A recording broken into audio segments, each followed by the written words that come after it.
verse lang. Kita nato sa Isaiah 6:8. Familiar mo, familiar yung Isaiah 6:8. Isaiah 8? 6:8. 6:8.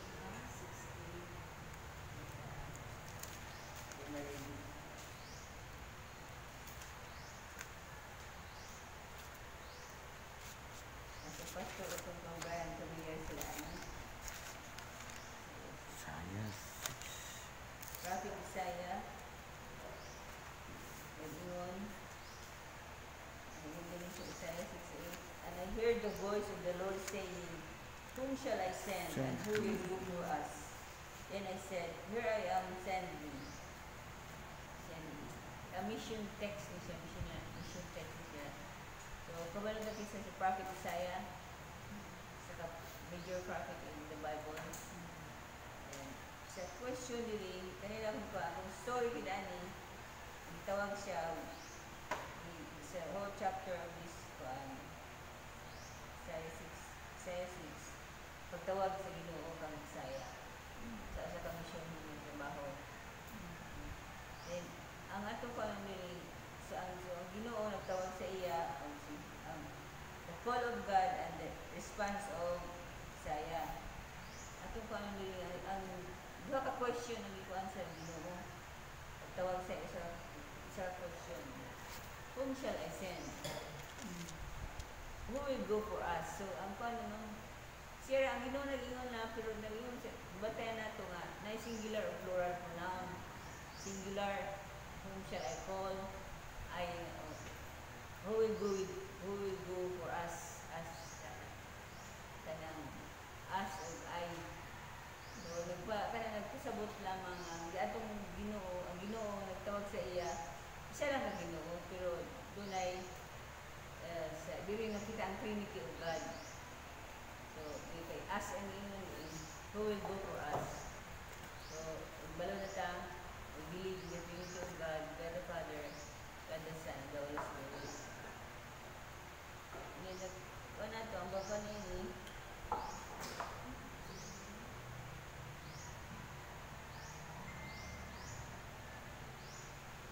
ang pagtawag po ni Kuan sa Ginoo ni kang Isaiah, wala siya gakuman.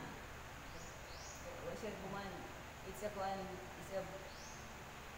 invitation ang yung Kuan sa Ginoo. Kaya gano'n siya.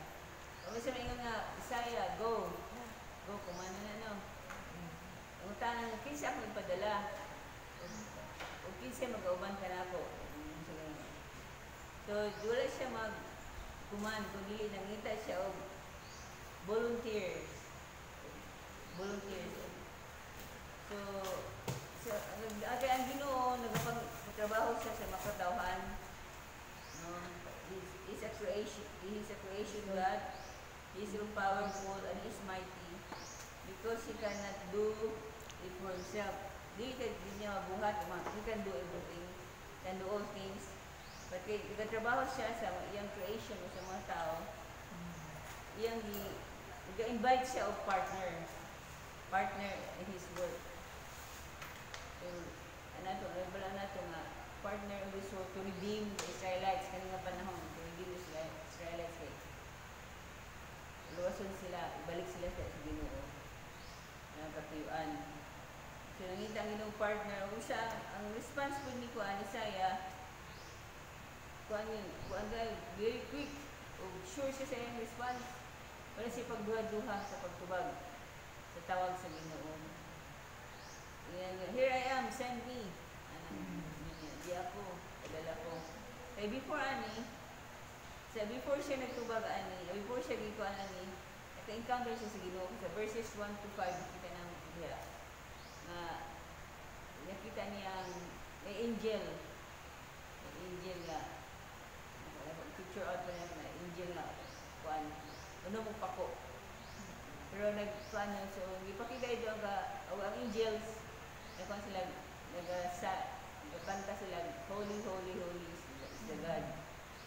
So then diyan na encounter ni Isaiah nakita niya yung pagkasasala o ang katong angel ang illustration nagkuha og tong dapat sa iyang baba kay Isaiah. So ito no notes nga ko ang holiness ba. Limpyuhan siya, limpyo ka na, hindi pa sa India, limpyo ka na. Kaya ito, na ko ang sa encounter ni Isaiah before siya tubag aning sa tubag sa pangutana sa Ginoo sa iya. Ano? Awhag sa iya. So, yung nakita niya, na-experience niya ang kakabalaan sa Diyos, pinaagi niya na. So, wala, atong boloan si Isaiah, paandaan siya, dako ang iyang nag-contribute sa iyang prophecy sa Old Testament. Prophet siya, so Prophet Isaiah, diya sa, kuhatag siya o dako nga story o the entire nation of Israel. Atag siya, story o kani, yung mga pulong sinulat niya, recorded gina sa scriptures.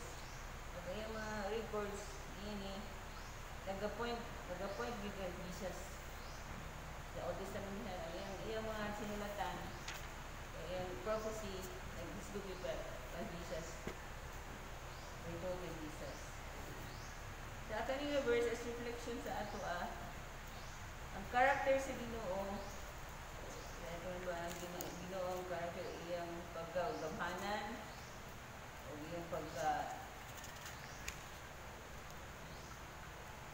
yung creation, so yung pag-create, o iyang usa siya sa usa paagi siya ng istorya kanato, usang paagi kita ni giluwas, makita sa Ginoo, and he gives, and also important yun natin atong naibala na gyud nga naana ka nato ang Holy Spirit, di ba gihatag sa Ginoo sa atong Holy Spirit to guide us.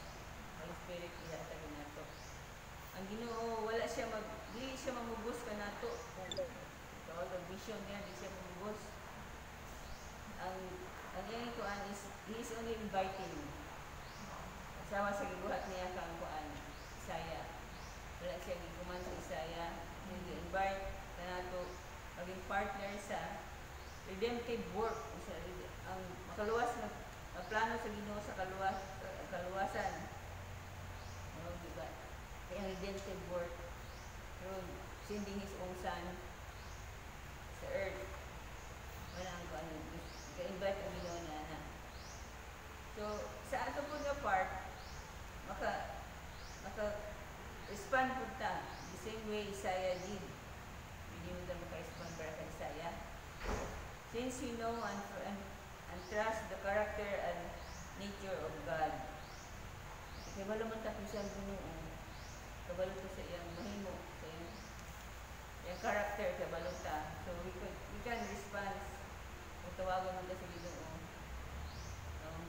Karon di ka makadungog sa tingin sa Ginoo. So magkuha na ito through the Bible. Paggamit siya ang tao, o pastor, o missionary speaker, musulti sa pulong sa Ginoo. So, when He calls us,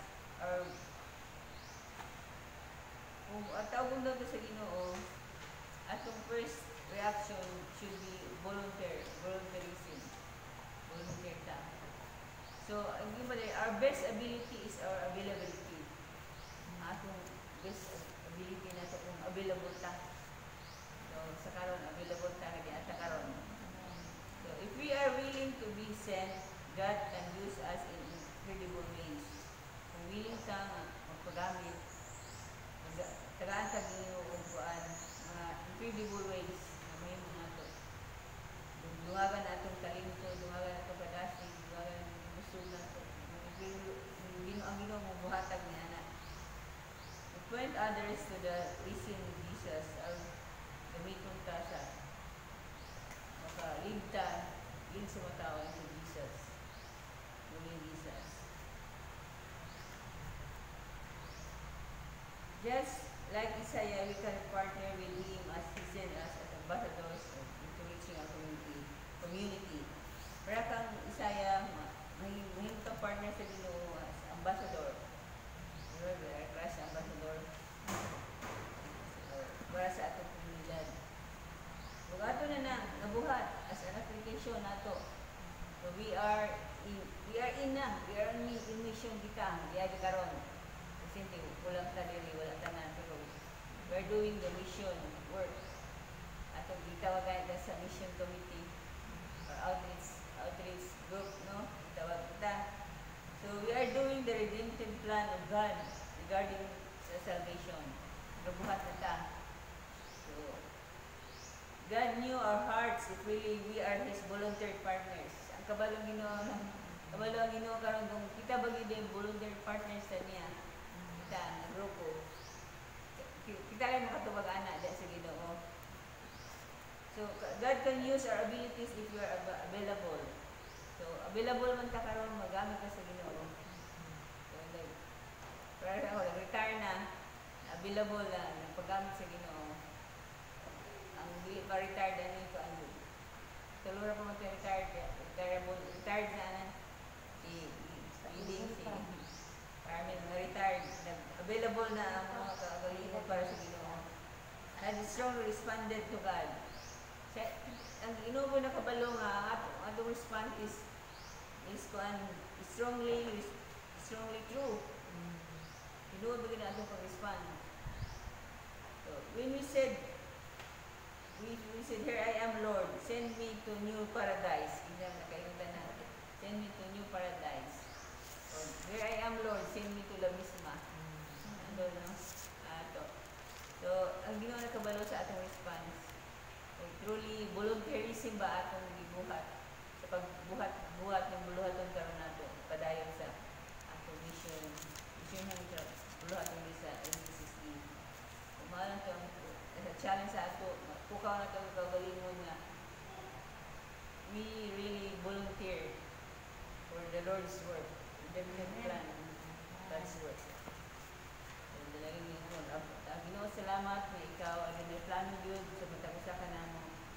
Kalang kabalo sa among kasing-kasing Lord, ikaw magpatubo Ginoo sa among pagsalig, pagtuo, pag-alagad kanimo Ginoo. Inudanay gid atubangan sa nimo Lord. Lord, gamita kami mightily na ang imong kaluwasan na plano Lord, maamo mo mapadayag sa uban, labi na Lord sa among area Lord, ganyan kami naga-mission sa Labisma o sa New Paradise. Salamat Lord, ikaw padayon mo panalangin ka namong Ginoo. Nagalaom kami sa ngalan Ginoong Hesus. Amen. Amen.